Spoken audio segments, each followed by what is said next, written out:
et bienvenue dans le studio. On se retrouve aujourd'hui devant principalement la GX4000.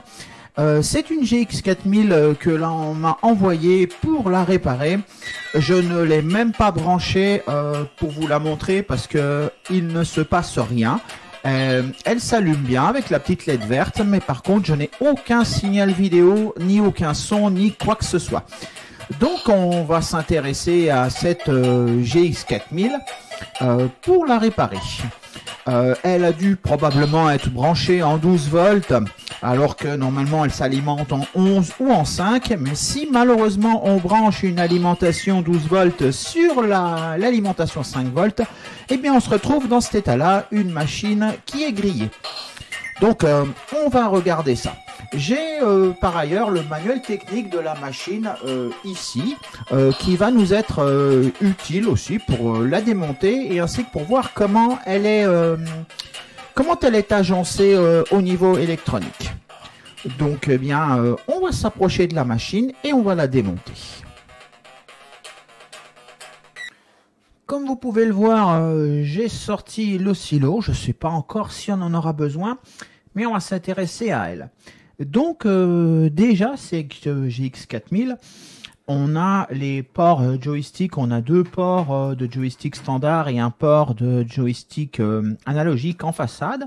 On a une sortie casque et un port com. Mais à l'arrière, on va voir que Amstrad s'est vraiment pas embêté pour cette console. On a des trous dans la carrosserie parce que les modèles export, en Europe, la Péritel, ou surtout en France, est obligatoire, donc il n'y a pas la sortie composite, mais dans les autres pays, il y a la sortie composite et un bouton pour sélectionner la sortie son. On a aussi une sortie pour le brancher sur le moniteur du 6128+, et dans ce cas-là, on utilise la lime 5 volts qui est là, et sinon, bon, on la branche avec la lime fournie avec la GX4000 qui est 11 volts qui est là. Elles sont détrompées, c'est-à-dire qu'on n'arrive pas à brancher le 11 volts sur le 5 volts parce que la pile est plus grosse, mais par contre, si on utilise une alim qui n'est pas une alim Amstrad, on peut faire n'importe quoi. Et justement, ce que je reproche à Amstrad, c'est qu'il n'y a rien de sérigraphié. Rien. On ne sait nulle part sur la machine lequel est le 11 volts, lequel est le 5 volts. Alors, sinon, on a la doc technique. Donc, moi, je l'ai trouvé très sympa, cette doc. Et elle nous dit déjà où sont situées les prises. 5 volts si on le branche sur le moniteur Amstrad. Et 11 volts, on voit que c'est celle qui est plus vers le centre quand on le branche sur la brique Amstrad. Par ailleurs, plus loin dans le livre, voilà, on a comment la démonter. Donc il y a 2 vis et 4 clips et on peut voir l'intérieur de la machine. Et le problème le plus courant qui sont les puces de mémoire quand on la branche à 12 volts sur le port 5 volts. Et par ailleurs, on a l'ensemble des composants et le PCB et le schéma de toutes les parties. Moi, j'ai déjà un petit peu regardé ce schéma. Et bon, je n'ai rien à cette sortie-là, qui est la sortie DIN pour moniteur 6128. Je n'ai rien à cette sortie-là, qui est la Péritel pour le brancher sur une télé. Donc déjà, c'est pas ce circuit-là. C'est pas le circuit RGB, parce que sinon, j'aurais du signal qui sort là, qui est en amont du circuit RGB. Donc, c'est soit en amont de ce circuit, soit c'est vraiment les puces de RAM qui sont vraiment massacrées. Et par ailleurs, on a le schéma de l'alimentation là sur les entrées 11 volts. Donc on passe par un régulateur, un LM7805. Si il a été alimenté en 12 volts ici, il y a des chances que le régulateur soit claqué, il faut le regarder. Et normalement, il y a une diode qui traîne quelque part ici, qui est une diode de protection. Voilà, la vérifier. C'est une de ces 2 diodes-là. Si elle a été alimentée en 12 volts, voilà, regarder ça. Moi, de toute façon, je vais l'alimenter avec mon MP2. Donc, je vais l'alimenter en 5 volts. Et je vais utiliser la sortie ici qui est la plus près de la ZIC dans la machine. On verra si la Péritel marche ensuite. Donc pour la démonter, il suffit d'enlever les deux vis et de défaire les 4 clips. Et de faire attention parce qu'il y a sûrement des petites lettres de brancher et il y a un bouton sur le dessus. Donc je la démonte et je vous retrouve. Elle est démontée et j'ai choisi de démonter le bouton sur la carrosserie qui est caché là-bas derrière. Vous ne le verrez peut-être pas dans le champ pour ne pas débrancher et puis pour pouvoir la mettre en marche quand je voudrais la mettre en marche sans la remettre dans sa boîte. Et donc l'entrée 11 volts est ici, ou là, bon. Et la première chose où ça va dans le circuit, c'est sur ce régulateur 7805. J'essaierai de vous mettre le schéma en plus grand, ce sera peut-être plus simple, les joies du montage. Et maintenant, si je le regarde, ce régulateur, on va déjà regarder qu'il n'y a pas de court-circuit entre l'entrée et la sortie.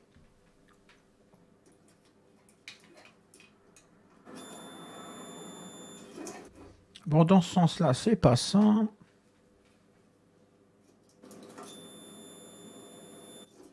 Et dans ce sens-là aussi. Donc, on a un court-circuit à ce niveau-là. Mais, à mon avis, c'est pas le régulateur.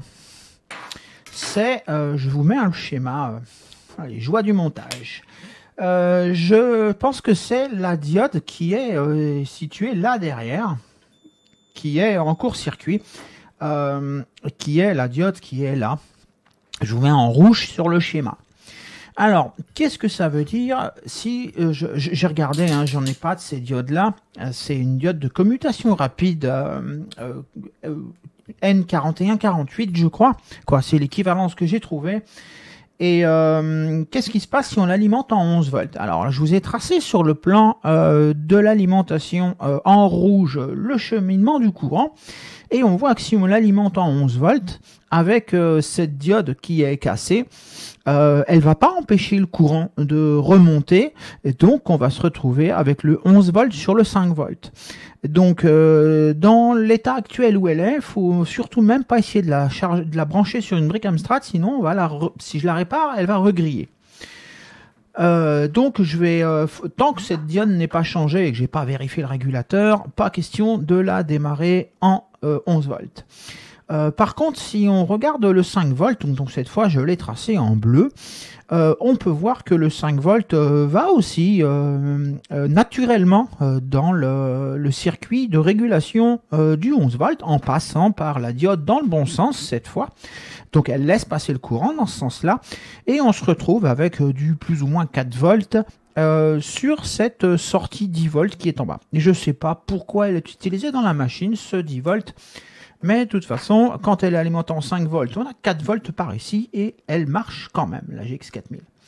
Donc, je sais pas, c'est peut-être le signal qui est utilisé pour commuter la Péritel sur... oui, ça doit être ça. Parce que quand on l'alimente en 11 volts, c'est toujours pour l'utiliser avec la Péritel.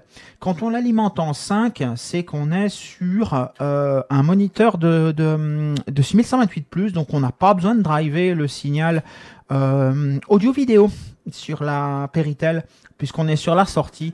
Donc à mon avis, la sortie 10 volts qui est là sur le schéma, elle sert juste à mettre la commutation audio-vidéo sur la Péritel. Et donc elle n'est pas utile, et donc quand on l'alimente en 5 volts, elle se retrouve à 4, et on s'en fiche parce que on l'utilise pas la Péritel.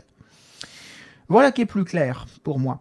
Donc je n'ai pas cette diode, je ne vais pas l'enlever parce que bon, elle ne gêne pas pour le moment, puisque si j'alimente en 5 volts, donc on va chercher plus loin au niveau des rames. Donc ce que je vais faire, maintenant que je sais comment ça fonctionne l'alimentation, je vais pouvoir la power en 5 volts.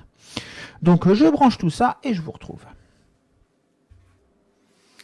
Alors voilà, je l'ai raccordé au courant et à l'affichage.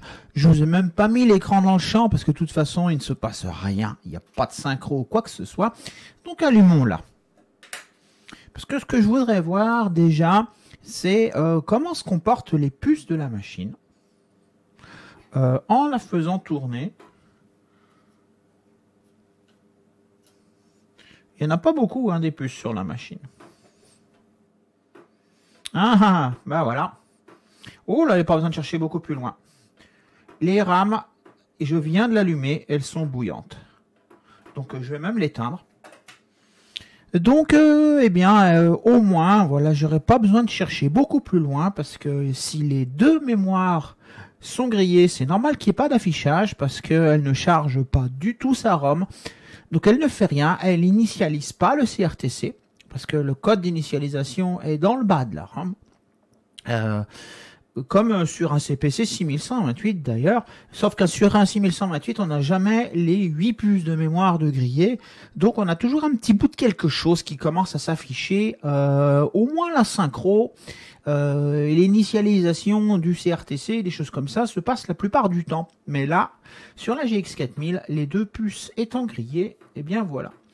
Donc je vais enlever ces deux puces de mémoire, je vais recharger la soudure. Ensuite, je vais prendre ma pompe à dessouder pour enlever un maximum de soudure. Et ensuite, je vais prendre à l'air chaud les composants pour les enlever délicatement sur la carte mère en essayant de ne pas abîmer de piste. Donc, je vous retrouve quand c'est démonté.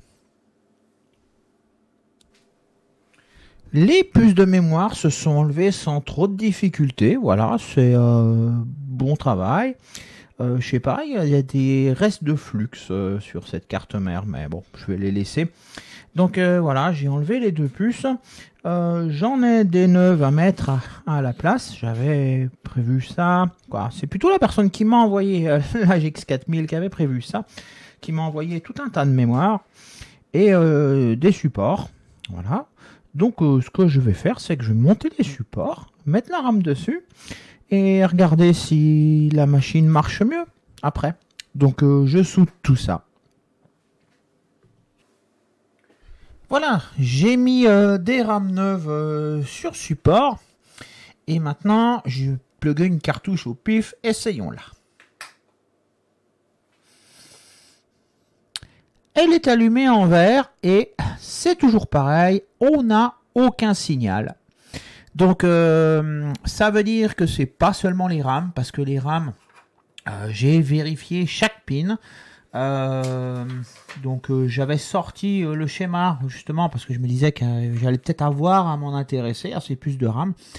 Et j'ai du moins bien vérifié qu'elles avaient tous leurs signaux, sauf les DQ, qui sont reliés entre les deux puces de RAM. Et que tous les DQ... c'est les sorties, hein, c'est 4 bits d'un coup sur une puce et 4 bits de l'autre. Les 8 bits sont bien reliés à l'ASIC sur ce côté-là. Donc, j'ai pas de problème de connexion de ma mémoire avec la machine. J'ai pas abîmé de piste. Donc, il y a autre chose. La mettre en 12 volts n'a pas seulement cassé les puces de mémoire, mais sûrement autre chose. Donc, l'oscillo est là. Et donc, je vais me mettre à travailler, à chercher où est le problème sur cette machine. Je vous retrouve quand j'ai un peu avancé. Donc, j'ai sorti l'oscillo et on va déjà regarder si ça se passe bien du côté de la sortie de l'ASIC pour les accès mémoire. Alors, on a là sur le schéma les pin-out. Donc, notamment, on a D4 ici. Il faut peut-être que j'allume la machine, d'ailleurs.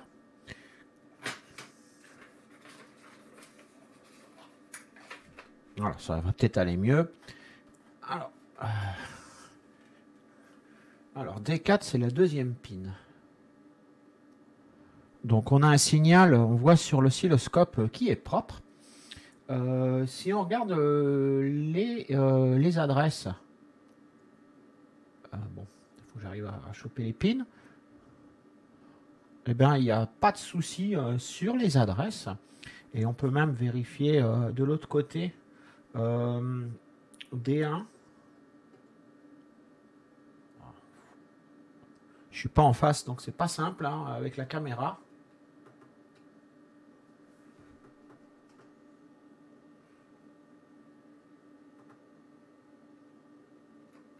Et des deux, c'est tout bon.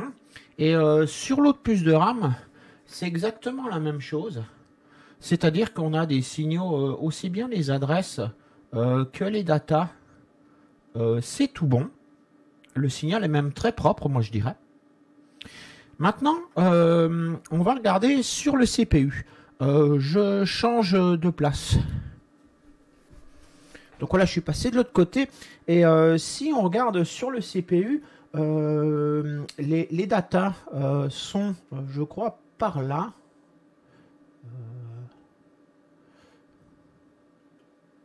Non, par là. Ça, c'est les adresses.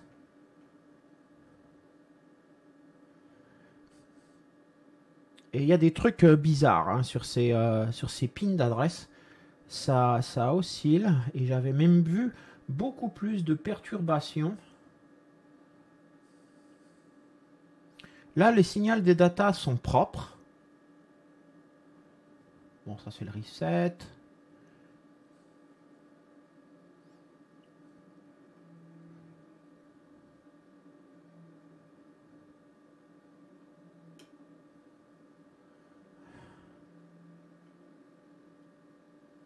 Mais là, voilà, on est dans les adresses et ça commence à merder.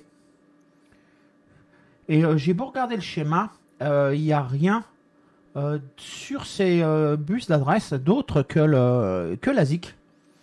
Donc, moi j'ai dans l'idée déjà, c'est ce processeur, il réagit bizarrement.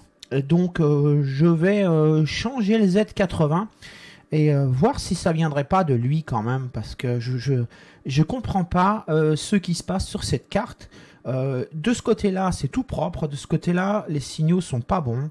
Et donc, il n'y a que lui de ce côté-là. Donc, je le change et je vous reprends. Bon, j'ai remplacé le CPU par un que j'ai piqué dans un de mes 6128. Et regardons voir ce que ça donne.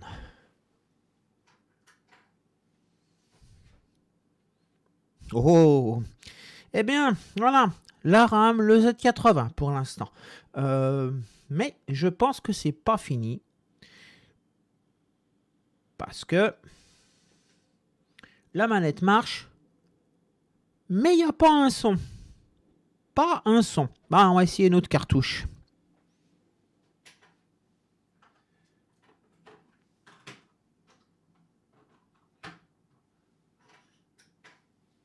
Celui-là, il est bruyant. Bon. Eh bien, les cartouches marchent, mais par contre, pas un bout de son. Je vais regarder s'il sort quelque chose par la jack, parce que la jack, elle est pas loin de la puce sonore.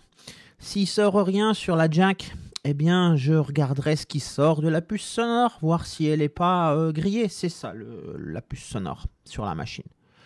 Et elle est tiède, sans plus, donc je sais pas si c'est elle. Donc, je vais déjà chercher des enceintes et je vais regarder ça. Donc, à tout de suite. Donc, non, il se passe absolument rien sur les enceintes, pas plus que sur la télé. Donc, on va regarder ce qui sort de cette puce sonore. Ce sont les pins 1, 4 et 5. Donc, la pin 1 est ici. Et on a quelque chose. Ça ressemble bien à ça. Hein. 2, 3. Pin 4. On a du signal. Pin 5, on a du signal. Donc, apparemment, la puce sonore est bonne. Ensuite, ce signal, il va vers les petits transistors ici qui vont élever le signal. Et ça passe par résistance et condensateur ici. La seule chose active qu'il y a, c'est ces deux transistors. Je vais regarder ce que c'est et voir si j'en ai des comme ça. Je vous reprends quelques minutes devant le schéma pour regarder ça de près. Alors, voilà, je vous l'approche. J'ai changé aussi de caméra parce que c'est pas possible avec l'appareil photo. Il y a trop de différences de profondeur dans ce que je filme aujourd'hui. Donc, on a les sorties audio sur les pins 1, 3 et 4 qui vont sur des circuits de résistance. Bon. Et bon, les résistances, c'est pas ce qui claque généralement, même si ce sont des huitièmes de watts qui sont installés sur cette machine. Par contre, on a les deux transistors ici, c'est des transistors audio qui vont amplifier le son. Et le courant maximum, donc j'ai regardé leurs références, hein, les deux SC 18 quelque chose là, Y, ils acceptent maximum 5 volts entre la base et l'émetteur. Là, on a un pont diviseur, donc on doit, qui a entre le 5 volts et la masse. On a 2 tiers, 1 tiers, donc on doit être à 3 volts 5. Par contre, si on met du 11 volts là, on n'est plus à 3 volts 5, mais on est à 7 ou 8 volts. Le courant maximum base émetteur étant de 5 volts, eh ben, ils sont claqués. Voilà, ça, il n'y a pas de doute. Ils ont été bien au-dessus de leur spec. Donc, je pense que c'est pour ça qu'on n'a pas de son. Alors, j'ai regardé un petit peu. Ils sont listés dans les transistors. Ils sont listés ici. Donc, c'est bien 2SC1815Y. Il se trouve que j'ai des 2SC1815 non Y. J'ai regardé un peu la datasheet. Il semble avoir à peu près les mêmes choses. Et ce sont aussi des audios, ceux-là. Donc, eh bien, on va essayer. Je vais remplacer ceux de la machine par ceux-là et on va voir s'il y a du son après. Donc je vous retrouve quand j'ai fait l'échange. Bon, j'ai remplacé ces deux transistors qui étaient largement, comme je disais tout de suite, dépassés dans leur capacité quand elle a été alimentée en 12 volts. Alors maintenant, Burning Rubber. Eh ben, elle n'est pas finie de réparer. Hein, mais voilà d'où elle revient. On a du son, donc ben, c'est bien. Mes transistors, je les ai moins enfoncés que ceux d'origine parce qu'ils étaient très difficiles à dessouder. Et bien, apparemment, ils sont compatibles. Alors, il nous reste sur cette machine, il faut que je trouve un Z80. Parce que ça, c'est un des miens.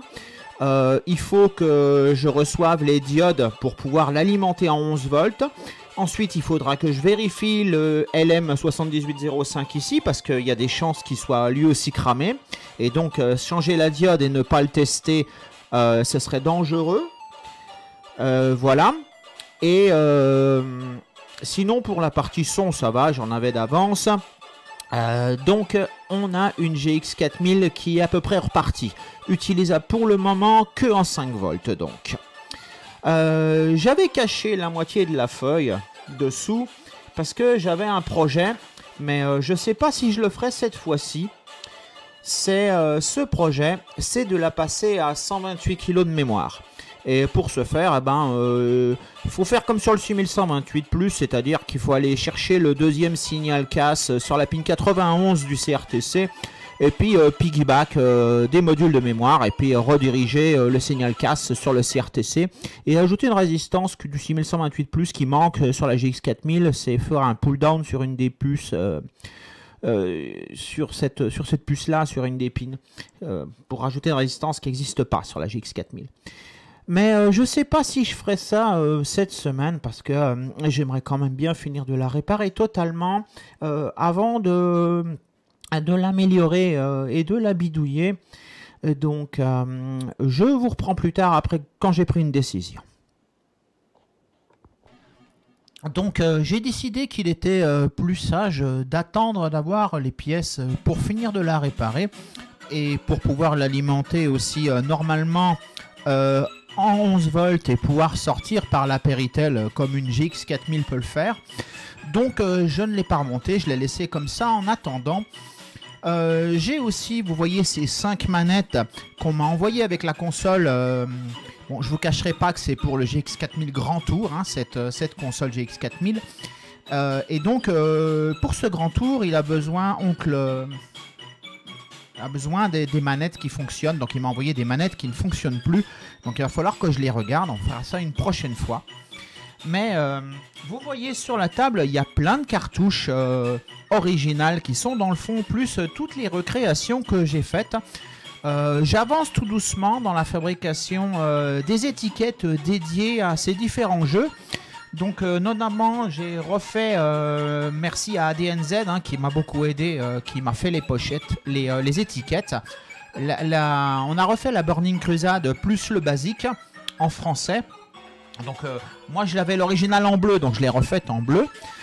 On a fait aussi une cartouche qui comporte que le basique, c'est pratique dans un 6128+, on la plug, il démarre directement le basique sans poser de questions. Et il n'y a pas Burning Rubber dessus. Il y a Pong Plus que j'ai fait l'étiquette, ce jeu-là, Puzzle Bubble. J'ai l'étiquette de Pong, j'ai celle de Goldorak forcément. J'ai aussi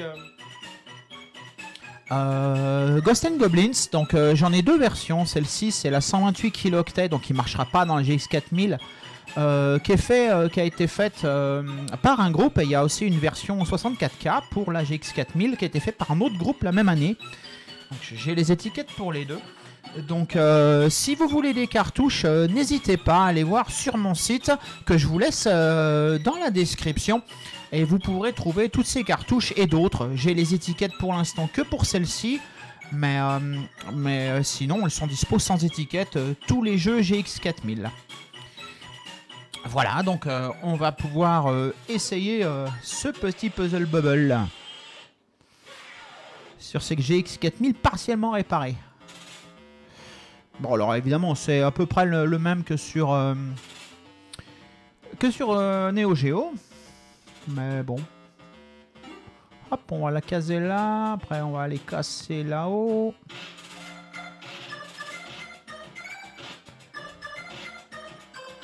On stocke. Ensuite, on casse le jaune. Le vert.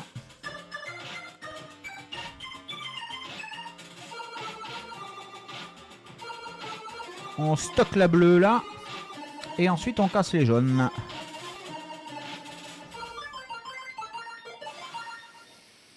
Et voilà. Alors j'espère que cette réparation vous aura plu. On se retrouvera dans une quinzaine pour continuer sur cette GX4000. Je vous passerai pas forcément en vidéo le remplacement des quelques composants qui sont encore grillés dessus. Mais on verra en tout cas la réparation de ces manettes et puis le passage de cette machine à 128 kilooctets et qu'est-ce que ça nous apporte.